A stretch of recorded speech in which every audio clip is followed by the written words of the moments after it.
أشهد أن لا إله إلا الله وحده لا شريك له وأشهد أن محمدا عبده ورسوله أما بعد فأعوذ بالله من الشيطان الرجيم بسم الله الرحمن الرحيم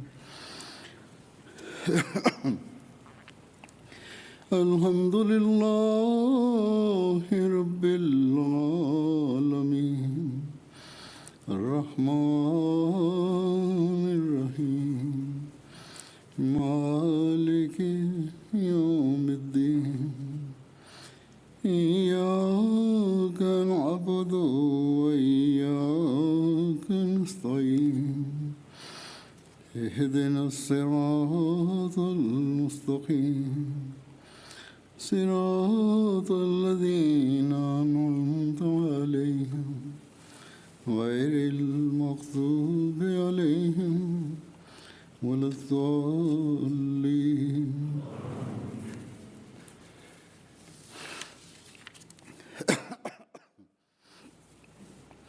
قل أمر ربي بالقسط وأقيموا وجوهكم عند كل مسجد وادعوه مخلصين له الدين كما بدأكم تعودون فريقا هدى وفريقا حق عليهم الضلالة إنهم اتخذوا الشياطين أولياء من دون الله ويحسبون أنهم مهتدون يا بني آدم خذوا زينتكم عند كل مسجد وكلوا واشربوا ولا تسرفوا إنه لا يحب المسرفين. ترجمه این آیات بدین قرار است که بگو پروردگارم شما را به انصاف و عدالت دستور داده است. همچنین فرموده است که در هر مسجد توجه خود را به سوی خدا متمرکز بکنید و دین را فقط به خدا اختصاص داده و او را بخوانید، چنانکه او شما را بار اول آفریده، همینطور پس از مرگ به سوی او باز می‌گردید و این گروهی را هدایت نمود و بر گروهی گمراهی واجب گشت. همانا اینان کسانی اند که خدا را رها کرده و شیطان را دوست خود گرفتند و گمان میبرند که بر هدایتند. ای اولاد آدم، در هر مسجد با زینت خود، یعنی با لباس تقوا وارد شوید و بخورید و بیاشامید، اما اسراف نکنید، مسلماً او اسرافکاران را دوست ندارد.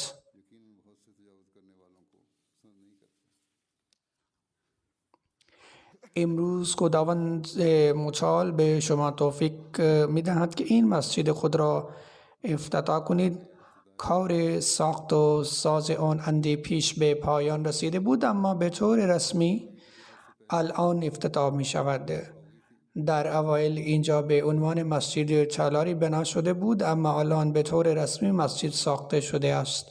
به هر حال اکنون مسجدی بسیار زیبا مهیا شده است و آن به لحاظ ظرفیت بسیار وسیع است. خداوند متعال همه آن افراد را که در ساخت آن سهیم بودند توفیق دهد که حق این مسجد را به جای بیاورند.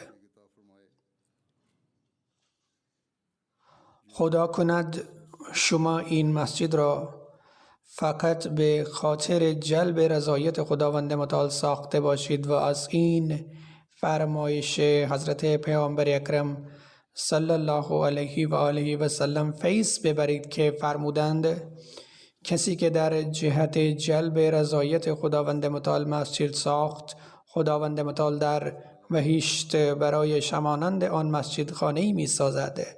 مسجد که به خاطر کسب ششنودی خداوند متعال بنا شده باشد، کار آن پس از تکمیل ساخت و ساز آن به پایان نمی رسد، بلکه در صورت انسان به رضایت خداوند متعال نائل می شود که به فرامینش عمل کند، حق عبادتش را به جای بیاورد، حق بندگان را ادا کند، با وفاداری و اخلاص دین را بر دنیا اولویت دهد، حق بیت خود را به جای بیاورد. ما بسیار سعادتمندیم که به امام زمان و غلام صادق حضرت پیامبر اکرم صلی الله علیه و آله و سلم ایمان آورده ایم. همواره باید به خاطر داشته باشیم که ایمان آوردن به حضرت مسیح موعود علیه السلام و بیعت با ایشان مسئولیت بسیار مهمی را به دوش ما میگذارد. مسئولیت ما با بیعت به آن حضرت به اتمام نمی رسد، بلکه آن بیش از پیش می شود. اگر این مسئولیت را ادا بکنیم، آنگاه وارث آن جوایز قرار می گیریم که وعدش خداوند متعال به حضرت مسیح موعود علیه السلام داده است. در کنار هم با مهر و محبت زندگی کردن مسئولیت ماست. نشر پیام برادری وظیفه ماست. ابلاغ پیام زیبای اسلام به جهانیان وظیفه ماست.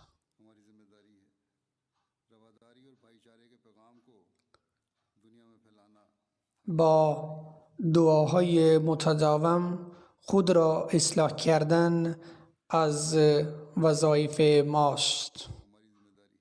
فکر اصلاح نسل‌های خویش نیز مسئولیت ماست. اگر تمام این مسئولیت را ادا خواهیم کرد، فقط در اون صورت می توانیم حق مسجد را ادا بکنیم. در جایی حضرت مسیح موعود علیه السلام فرمودن هر جایی که مایل باشید اسلام را معرفی کنید، آنجا مسجد بسازید. حال با ساختن این مسجد اسلام حدودی در این منطقه معرفی می شود. بعضی از همسایه های اینجا اومدند و نظرات خوبی را ابراز نمودند. همسایه های بغلی و با وجود شلوغی اینجا به دیدنم آمدند و اظهار نمودند که بسیار خوشحالند که همسایگی ما نصیبشان شده است. پس بایستی حق همسایه ها را رعایت بکنیم و نباید در اینجا بهود شلوغ و سر و صدا ایجاد بکنیم. همه کارهای خویش را در چهارچوب قانون انجام دهیم. به هر حال با این مسجد اسلام به همسایه ها و آنانی که از این جاده میگذرند معرفی می شود و این باب معرفی که گشوده شده است و آن درهای تبلیغ نیز باز می شوند. پس بر هر احمدی لازم است که الگوی تعلیم اسلام گردد. جهانیان باید تفاوتی بیان و آشکار بین شما و دیگران ببینند. در این جامعه مادیگرا افرادی هستند که علی رغم همین دنیا و انجام کارهای دنیاوی دین را بر دنیا اولویت می دهند و با خالق خویش خدای قادر و توانا ارتباط قوی دارند و با خلایق دلسوزی می کنند و کارهایشان را انجام می دهند.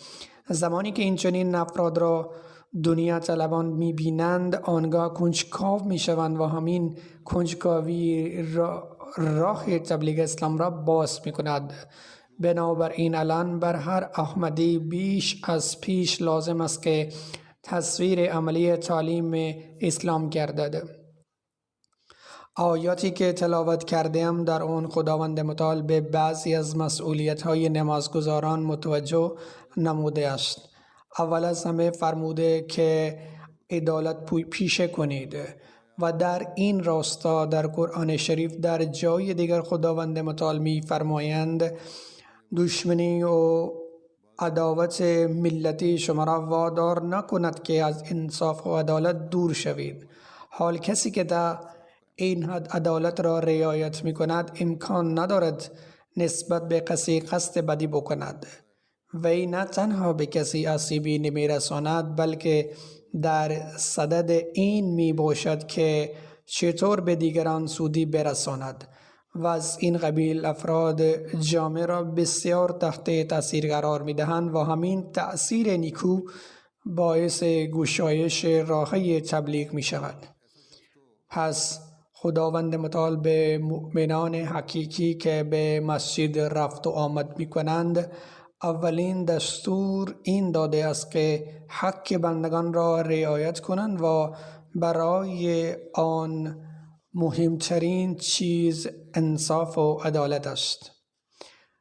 حال وقتی خداوند متعال دستور می دهد که انصاف و عدالت را نسبت به بیگانگان و دشمنان هم پیشه کنید، آنگاه چقدر با خودیها مهر و محبت و عشق ورزید. از زمانی که این وضع باشد آنگاه نگاه محبت آمیز خداوند متعال شامل حال اینچنین افراد می گردد. زمانی که اینان برای عبادت وارد مسجد می شوند خداوند متعال عبادتشان را می پذیرد. اما فردی که در منزل با همسرش رفتار نیکو نمی ورزد هر آن وی را با زبان خود می آزارد و اولادش هم از او می ترسند، وی با این چنین رفتار خود باعث می شود که بچه ها از دین دور شوند. پس خدمات به نظام جماعت و عبادتش در نزد خداوند متعال قابل پذیرش نیست. به سبب این دورویی در عمل وی کسی دیگر را فریب نمی دهد بلکه خود را می فریبد. پس مؤمن حقیقی آن است که در ظاهر و باطن عدالت پیشه کند و قول و فعلش در ظاهر و باطن یکی باشد و همین افرادند که حق آباد کردن مسجد را به جایی می آورند، زیرا دلهایشان مملو از خشیت الهی است. پس رسیدن به این سطح وظیفه ماست، وگرنه مسجد ساختن و در آن با عجله نماز خواندن گویی باری از دوش گذاشته شود، هیچ ارزشی ندارد. زمانی که انسان به این سطح نائل می شود آنگاه وی نزد خدا همچون کودکی معصوم می گردد و عاقبت بخیر می شود، زیرا وی در کنار حق خدا حق بندگان را نیز ادا می کند. پس هیچ کسی نباید به این ببالد که من بسیار مقید به نمازهای پنجگانه می خوانم، کارهای نظام جماعت را نیز انجام می دهم و همین بس است. حضرت پیامبر اکرم صلی الله علیه و آله و سلم فرمودند کسی که حق بندگان را ادا نمی کند وی حق خدا را نیز به جایی نمی آورد. پس نباید در خود باوری بمانیم. عابد حقیقی و آن که به حقیقت مسجد را آباد می کند آن است که در درون خود خشیت الهی دارد و به فرامین خداوند متعال عمل می کند. پس سپس خداوند متعال دوباره با تأکید بیشتر فرمود اگر شما به فرامین خداوند متعال عمل نکردید و دین را فقط به خدا اختصاص نمودید و نکوشیدید که به راه کج نروید و به توبه و استغفار به طور متداوم تمرکز نکردید آنگاه بر شما شیطان میچربد. پس به طور متداوم توبه و انابت و استغفار پیشه کنید. امروزه در فضای مادی به طور ویژه نیاز به این اصل است. فقط با این اصول موفق می شوید و همانند کودکی معصوم در نزد خداوند متعال باریاب می شوید. به سبب انحراف مسلمین از عدالت و انحطاط اسلام آغازید. زمانی که آنان عدالت و عبادت را مجموعه ریا ساختند و حق آن را به جای نیاوردند، آنگاه همه چیز را از دست دادند.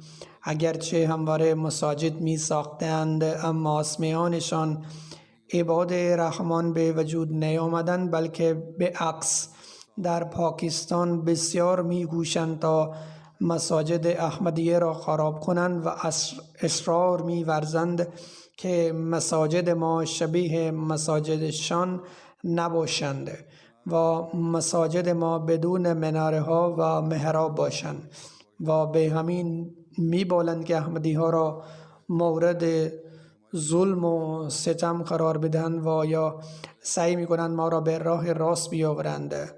به هر حال در دوران اول اسلام هم این انحطاط روی داد، چون آبادی مساجد فقط از روی ظاهر بود.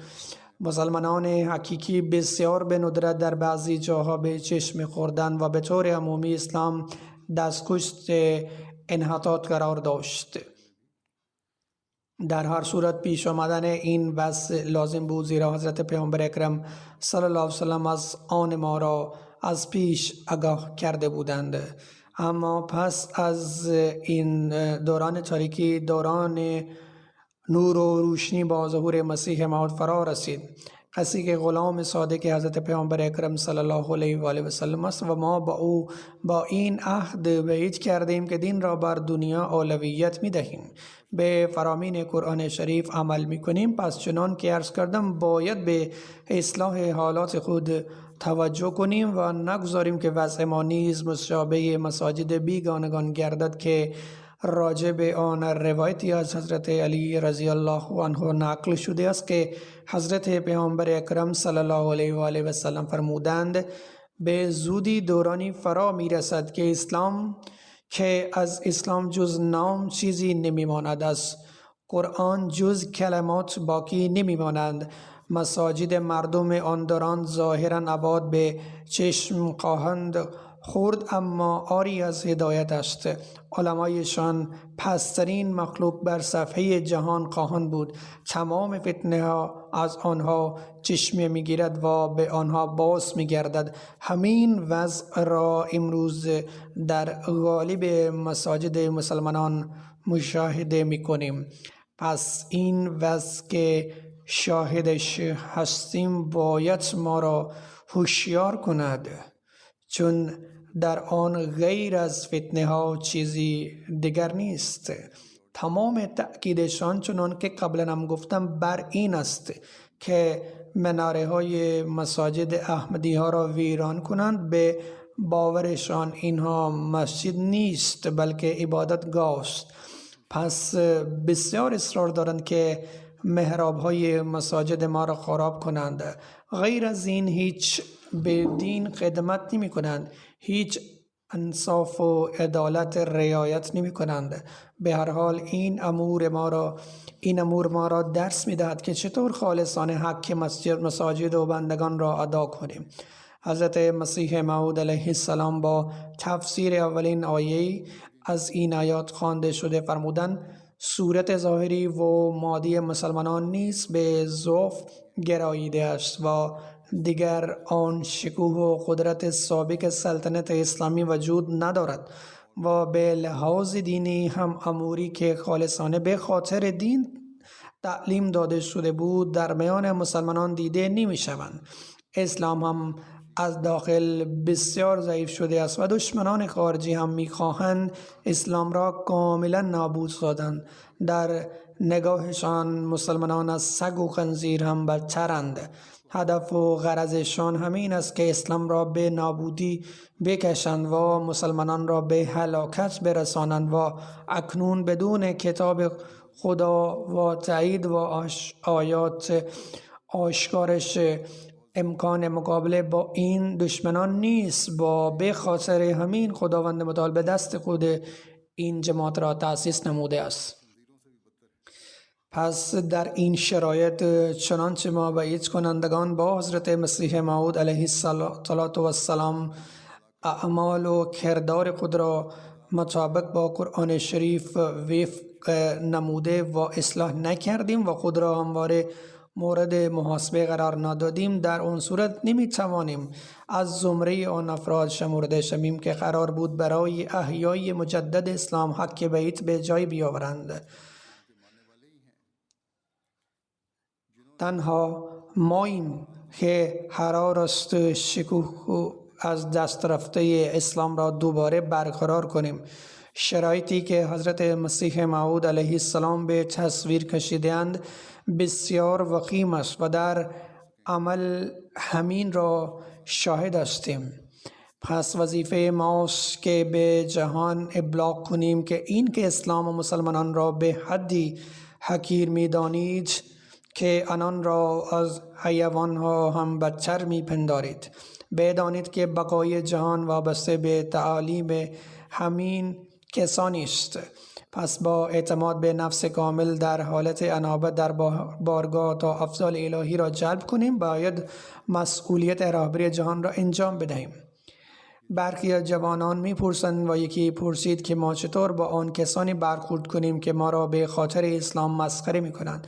به او همین پاسخ دادم که اعتماد نفس داشته باش و به این یقین باور باش که امروز بقای جهان در دستان ماست، زیرا ما به آن مسیح موعود و عاشق صادق حضرت پیامبر اکرم صلی الله علیه وسلم ایمان آوردیم که خداوند متعال برای احیای جهان برانگیخته است تا تعلیم حضرت پیامبر اکرم صلی الله علیه وسلم را نشر دهد و اکنون تنها با پیوستن به او موفقیت و رستگاری در دنیا و آخرت امکان پذیر است.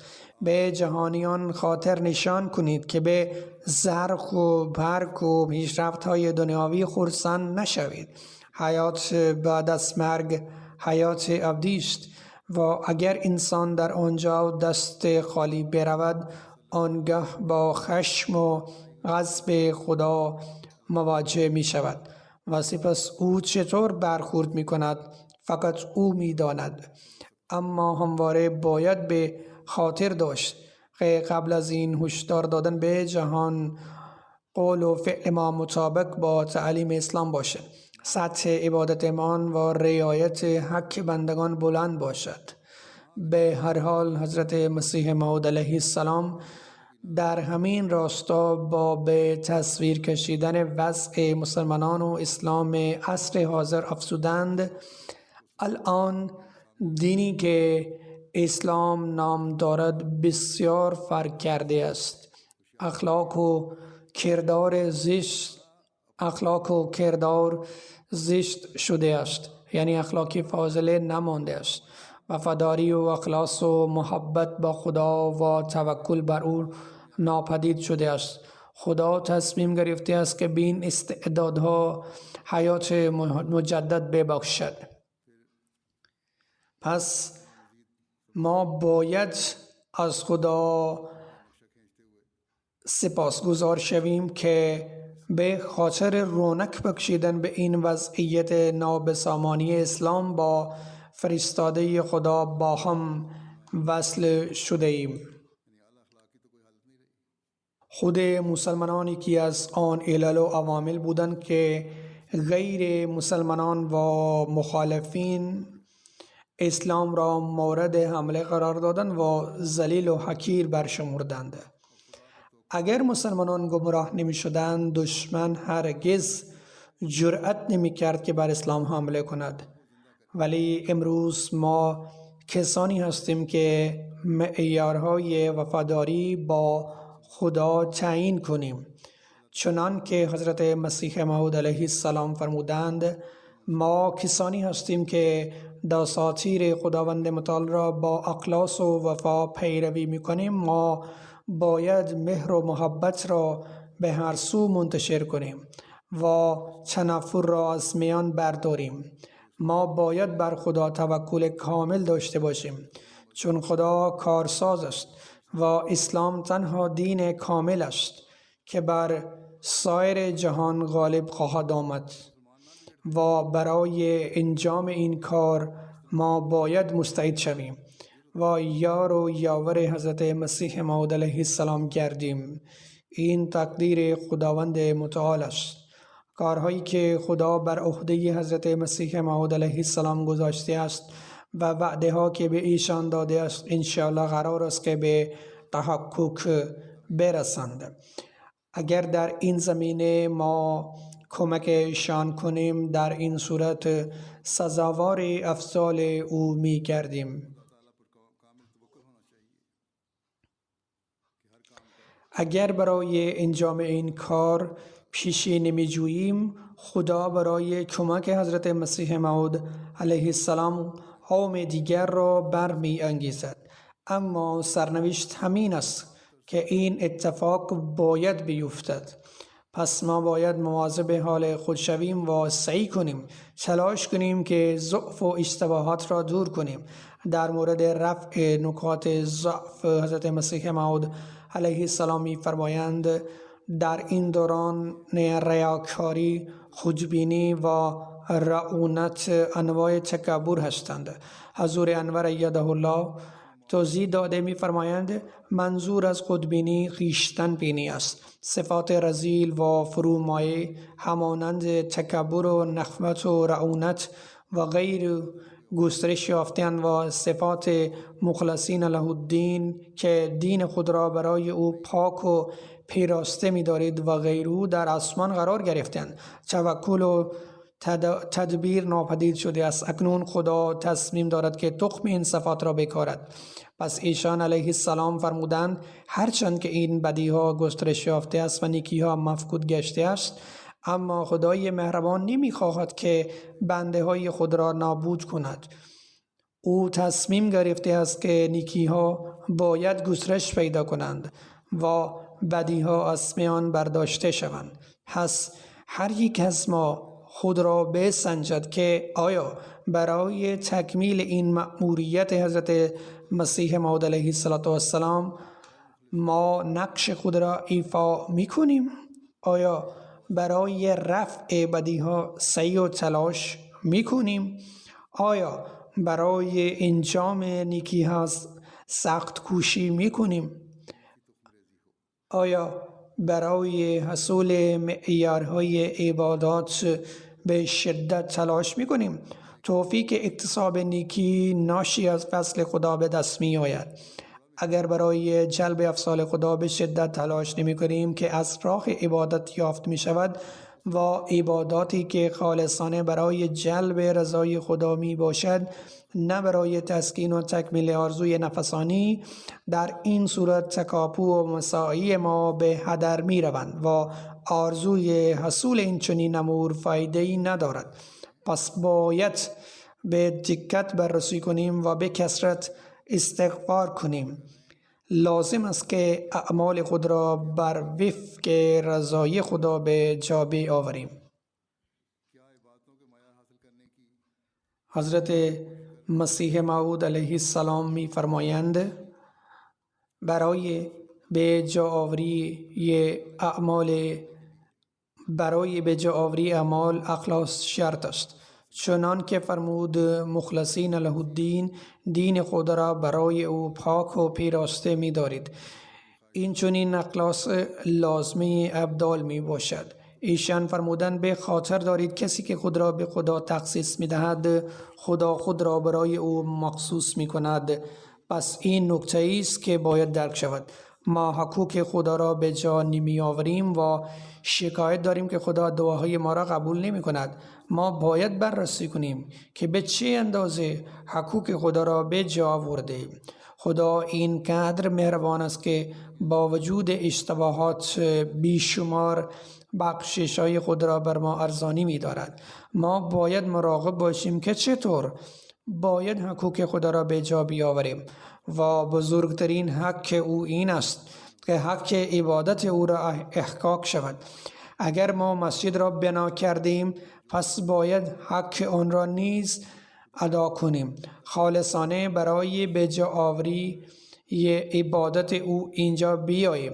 حضرت مسیح موعود علیه السلام به این امر متوجه ساخته می‌فرمایند خدا می‌فرماید که من جن و انس را برای پرستش خود آفریدم. بله، این پرستش و ایستادن به حضور دائمی در محضر خدا به جز محبت شخصی امکان پذیر نیست و منظور از محبت یک طرفه نیست، بلکه اینجا محبت هر دو یعنی خالق و مخلوق منظور است که تا همانند آتش برگ روی مرد متوفی می افتد و هنگامی درگذشت از انسان خارج می شود تا آن ضعف‌های شر را سوزاند و هر دو آتش سایر وجود روحانی را تحت تصرف خود در بیاورند. پس باید با توجه دائمی و مستقل مراقب نمازهای خود باشیم و این امکان پذیر نیست به جز این که انسان با خدا محبت کند و چنین محبت شخصی می باشد که او با هیچ کس دیگر نداشته باشد. سرانجام محبت انسان با خدا و مهر خدا با انسان نتایج را به بار می آورد و یه انقلاب به پا می شود. پس کسانی که با کمی دعا خسته می شوند و می خواهند که فلسفه دعا را پی ببرند و با خدا ارتباط برقرار کنند، آنها باید برای این اقتباس تحمل کنند. نباید هنگام نیاز بر در خدا دست دعا دراز کنید، بلکه با خدا محبت فردی داشته باشیم. سرانجام خدا آن انسان را دوست می دارد و برای این امر لازم است که به فرمانهای خدا و پیامبرش پیروی کنیم.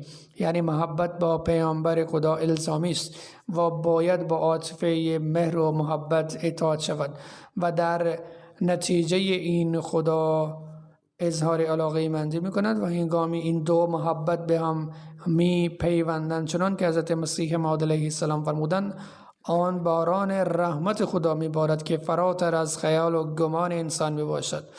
حضرت مسیح موعود علیه السلام می افزایند چون از لحاظ فطری انسان برای خدا آفریده شده است، چون که او فرمود و ما خلقت الجن والانس الا لیعبدون، من جنها و انسانها را جز برای پرستش خود نیافریدم. بنابراین خدا در فطرش برای خود چیزی را نهاده است و او را برای خود از اسباب نهادن در نهان آفریده است. از این امر آشکار می شود که خدا هدف اساسی از آفرینش شما این قرار داده است که پرستش خداوند متعال را به جا بیاورید. اما کسانی که این هدف اساسی و فطری را فراموش کرده همانند حیوانها خوردن و نشیدن و خوابیدن را مقصد حیات میپندارند، از افضال خدا بی نصیب میمانند و از تعهد خدا خارج میشوند. خدا در مورد کسانی متحد است که و ما خلقت الجن والانس الا لیعبدون، من جن ها و انس ها را جز برای پرستش خود نیافریدم. من جن و انس ها را برای پرستش خود نیافریدم. ایمان آورده در زندگی خود تحویل ایجاد کنند، یعنی بر این حکم خدا به کلی کاربند شوند و عبادت را مقصود و مطلوب خود قرار دهند. ایشان علیه السلام فرمودند مرگ قابل پیش بینی نیست. باید بدانید که هدف از آفرینش شما این است که عبادت او را به جا بیاورید، برای خدا خالص شوید. نباید دنیا هدف ویژه شما باشد. ایشان علیه السلام می فرمایند بنابراین این امر را به تکرار بازگو می کنم که در نظرم به خاطر تنها همین امر انسان آفریده شده است ولی از این دور افتاده است. ایشان می افزایند منظور من این نیست که به کسب و کار دنیا ترک کنید و از همسران و بچگان دور و مهجور شده بیشه یا کوه را مسکن گزینید. اسلام این روی کرد را مباح نمی داند. باید شغل دنیاوی را نیز ادامه دهید، حقوق همسران و بچگان را نیز به جا بیاورید. همین آموزش اسلام است. منظور اسلام از این اصل ربانیت نیست. اسلام می‌خواهد که انسان قوی و زرنگ و مستعد باشد. بر این مبنا به شما توصیه می‌کنم که در کسب و کار تکاپو کنید. در حدیث نقل شده است که کسی که زمین را در اختیار دارد اما کشتکاری نکند ازش بازخواست خواهد شد. پس اگر کسی از این امر این برداشت کند که از مشاغل دنیا دست بکشد او اشتباه می کند. خیر، بلکه در حقیقت تمام این مشاغل که شما انجام می دهید باید در آن رضای خدا مطلوب باشد. نباید اراده خدا را پس پشت بیندازید و اغراض و عواطف خود را اولویت دهید. حضور انور فرمودند پس این جای تعمق و تأمل است. ایشان علیه السلام به درد دل می فرمایند که به تکرار بر این امر متوجه می سازم که نباید هدف زندگی شما را از یاد شما رود. اگر ما با داشتن ادعای بیعت حضرت مسیح موعود علیه السلام مقصد حیات را فراموش میکنیم، بیعت ما سودی ندارد و الفاظ ما توهی هستند. و سر احمدی باید با یرفنگری بررسی کند و ببیند که در طول روز چند دقیقه در عبادت الهی به خرج می‌دهد. آیا با نمازی که چند دقایق طول می‌کشد و در آن هم چیزی را می‌فهمند و از ادراک بعضی چیزها وامی ماند بتواند به هدف زندگی خود نائل آیند؟ خدا ما را از انجام مشاغل دنیاوی باز نمی دارد، بلکه یک مؤمن حقیقی توقع دارد که در کسب و کار خود و در تجارت خود، در کشاورزی خود به اوج برسد. اما همراه با این او می فرماید که با این کارهای دنیاوی نباید هدف حیات از یاد شما رود. باید مراقب نماز خود باشید. اگر مسجد را ساخته اید نباید بر زیبایی ظاهری آن تکبر کنید، بلکه مواظب قشنگی حقیقی آن شوید که ناشی از عبادت کنندگان واقعی به وجود می آید. بر راه تقوا گام بنهید و تلاش کنید که معیارهای تقوا را به دست بیاورید. در نتیجه این می توانید عابدان واقعی خوانده شوید. علاوه بر این خداوند متعال فرموده است که این نیز مسئولیت عبادت کنندگان حقیقی است که پاکیزگی ظاهری و باطنی را تدارک ببینند.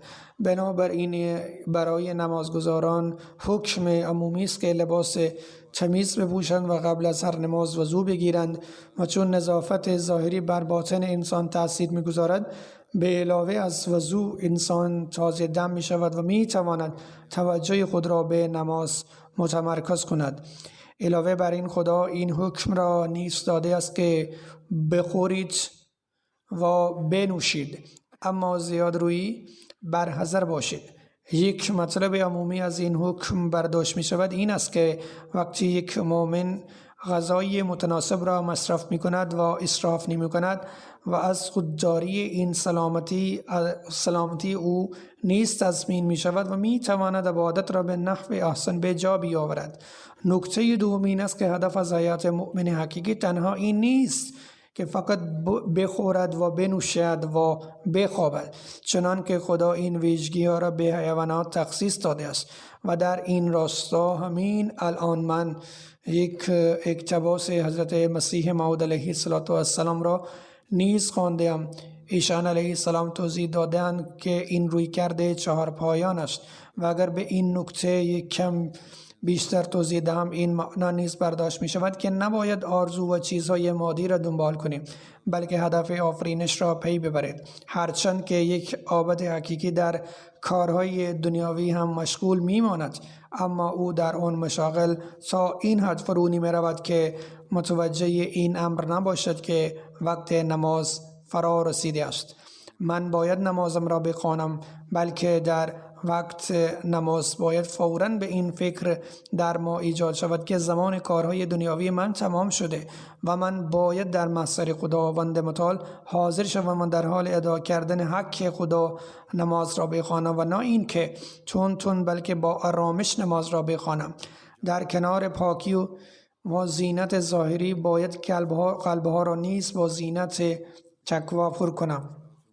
خداوند متعال می فرماید با این که تو اجازه خورد و خوراک را داری و هر چیز پاک و طیبی برای تو ساخته شده و جایز است، اجازه کسب و کار و کارهای دنیاوی را داری، اما اگر اینها تو را از عبادت خدا باز دارند باعث فراموشی به مسجد رفتن و عبادت شود، اسراف است. خداوند اسراف را دوست ندارد. مردم میگویند که چرا 5 نماز واجب شده است در دوره و زمانه حال کار خیلی سختی است. چگونه در میان کار وقت خواندن 5 نماز را پیدا کنند؟ خداوند متعال می‌فرماید این کار سختی نیست، بلکه فکر کردن تو فقط به کارهای دنیاوی و فراموش کردن خدا اسراف است و این اسراف آرام آرام تو را از خدا دور می کند. وقتی انسان باعث خوشنودی خدا شود و از هر طرفی می ماند، به زبان شاید بگوید که من مسلمانم، احمدیم، با امام زمان طبق فرمان پیامبر اکرم صلی الله علیه و آله و سلم بیعت کردم، اما عمل او ناخوشنودی خدا را با او همراه می سازد.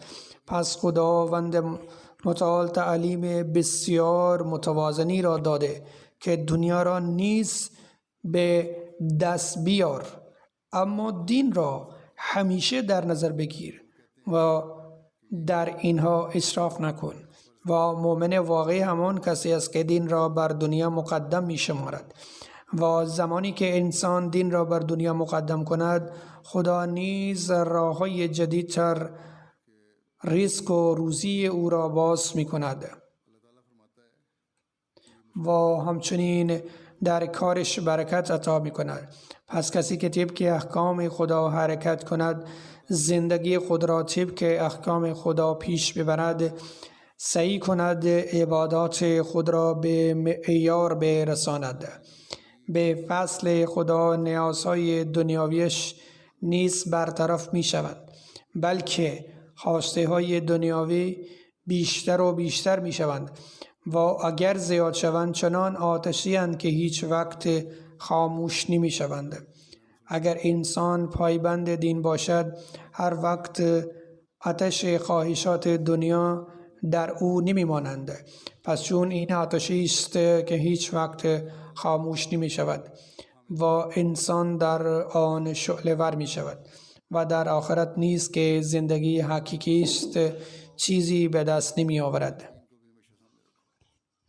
پیامبر اکرم صلی الله علیه و آله و سلم می فرمایند مساجد خداوند را کسانی آباد می کنند که به خدا و روز آخرت ایمان دارند.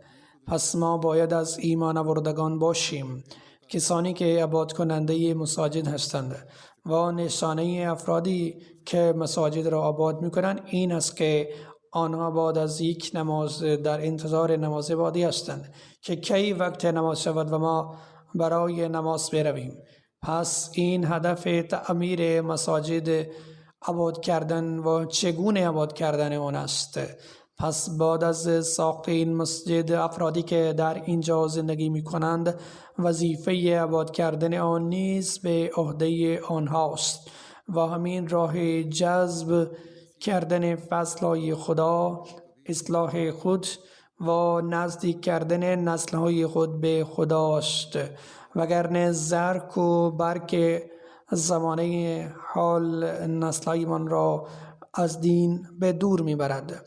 از همان کودکی نیاز است کودکان را به مسجد وابسته کنیم و اهمیت دین را به آنان بگوییم و این کار هر دو والدین است. در همین حین این را هم به یاد داشته باشید که با ساخته شدن مسجد، همانطور که قبلا هم گفتم، با افتتاح جماعت بیشتر شناخته می شود. وقتی مردم با مسجد و جماعت آشنا شوند، راه‌های تبلیغ بیشتری باز می شوند، روابط بیشتری ایجاد می شوند. پس با استفاده بردن از این رساندن پیام اسلام و احمدیت نیز وظیفه هر احمدی است. حضرت مسیح موعود علیه السلام می فرمایند اکنون جماعت ما به شدت به مساجد احتیاج دارد. مسجد خانه خداست. در هر شهر و روستایی که مسجد ما بنا شد، بدانید که سنگ بنیاد پیشرفت جماعت نهاده شده است. اما شرط بنیاد نهادن مسجد خلوص نیت است، فقط برای خدا باشد پس همانطور که حضرت مسیح موعود علیه السلام فرمودند ساخت مسجد سنگ بنیاد پیشرفت جماعت است. اگر تلاش احمدیان اینجا با اخلاص باشند، عبادات با معیار باشند، انشاءالله همین گونه فکر کنید که اینجا نیز بنیاد پیشرفت جماعت نهاده شده است. پس به افزایش عبادات و معیار اخلاص خود ادامه دهید. به منتقل کردن اهمیت دعا و اخلاص و عبادت در نسل‌هایتان بپردازید. در نتیجه ایجاد شدن انقلاب در دل دادگان دنیای مادی را نیز خواهید دید. حضرت مسیح موعود علیه السلام می‌فرمایند زینت اصلی مساجد به عمارت‌های آنها نیست، بلکه به نمازیانی است که با اخلاص نماز می‌خوانند. خداوند به همه توفیق دهد که آنها با اخلاص نماز بخوانند و آباد کننده مساجد باشند. خداوند متعال دعاها و عبادات ما را نیز قبول بفرماید. जमात की तरक्की की बुनियाद पड़ गई, लेकिन शर्त यह है कि क़याम मस्जिद ने फरमाया शर्त यह है कि क़याम मस्जिद में नीयत बाखलास हो, महज लिल्लाह उसे किया जावे। बस जैसा कि हज़रत मसीह मौला इस्लाम ने फरमाया है मस्जिद से जमात की तरक्की की बुनियाद पड़ गई। अगर यहाँ के अहमदियों की कोशिशें इखलास से होंगी, इबादतों के मयार होंगे, तो इंशाअल्लाह जमात की तरक्की की यहाँ भी समझेंगे बुनियाद पड़ गई है। अब बस अपनी इबादतों और इखलास के मयार बढ़ाते चले जाएं, अपनी नस्लों में भी इस इखलास और दुआ की अहमियत और इबादत की अहमियत को मुंतकिल करते चले जाएं, तो इस मादी दुनिया के दिलदादों में भी हमें इनकलाब पैदा होता देखेंगे। हज़रत मसीह मौला इस्लाम फरमाते हैं मस्जिदों की असल ज़ीनत इमारतों के साथ नहीं है, बल्कि उन नमाजियों के साथ है जो इखलास के साथ नमाज़ पढ़ते हैं। अल्लाह ताला सबको तौफीक दे कि वो इखलास के साथ नमाज़ें पढ़ने वाले हों और इस मस्जिद को आबाद करने वाले हों। अल्लाह ताला हमारी दुआओं और इबादतों को भी कबूल फरमाए।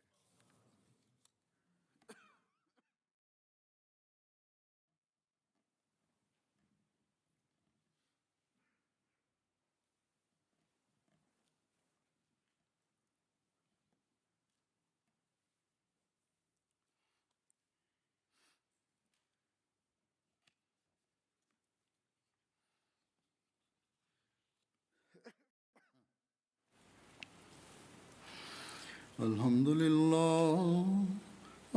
لله نحمده ونستعينه ونستغفره ونؤمن به ونتوكل عليه ونعوذ بالله من شرور أنفسنا ومن سيئات أعمالنا من يهده الله فلا مضل له ومن يضلل فلا هادي له ونشهد أن لا إله إلا الله ونشهد أن محمدا عبده ورسوله عباد الله رحمكم الله إن الله يأمر بالعدل والإحسان وإيتاء ذي القربى